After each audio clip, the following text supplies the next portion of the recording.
La phase de Saturne en Bélier, et Saturne en signe cardinal en général, tous les 7 ans, est une phase de dédiabolisation. C'est-à-dire que ceux qu'on ne voulait pas fréquenter, ceux qu'on ne voulait pas reconnaître quant à leur véritable importance, eh bien, on est bien obligé de changer d'attitude et de reconnaître qu'ils ont une valeur et qu'ils ont une place. On a le cas de Sarkozy actuellement.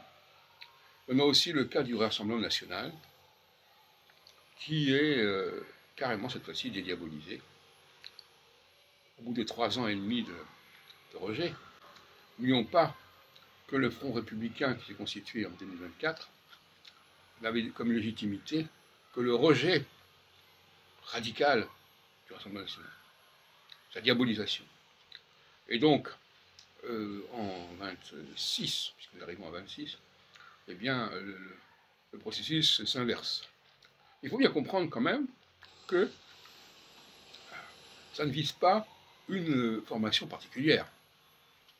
Ça peut aussi bien viser en 81 les communistes que en 2026 les frontistes. C'est une erreur qu'a commis Barbeau d'identifier une configuration astrale à une entité particulière. Non, il n'y a pas d'entité particulière. Il y a les entités qui ont été refusées, qui ont été rejetées, quelles qu'elles soient à gauche ou à droite, sont réhabilitées en phase cardinale, en phase 0. Et on arrive effectivement à une situation actuellement où il y a plusieurs enjeux. C'est-à-dire qu'il y a plusieurs candidats qui peuvent profiter de cette phase 0. Et les candidats qui ont été maltraités à gauche comme à droite.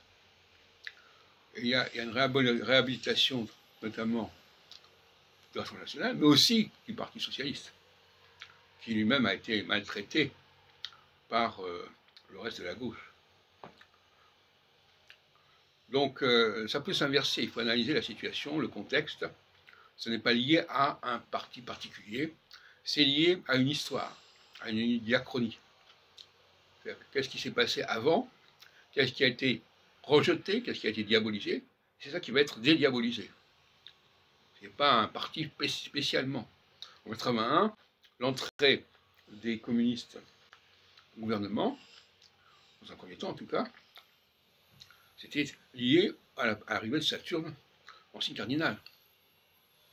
Bon, qu'il ne soit pas resté indéfiniment, c'est un autre problème. Mais c'est ça qui s'est passé. Mitterrand voulait avoir des ministres communistes, en tout cas au début, même s'il n'en avait pas besoin.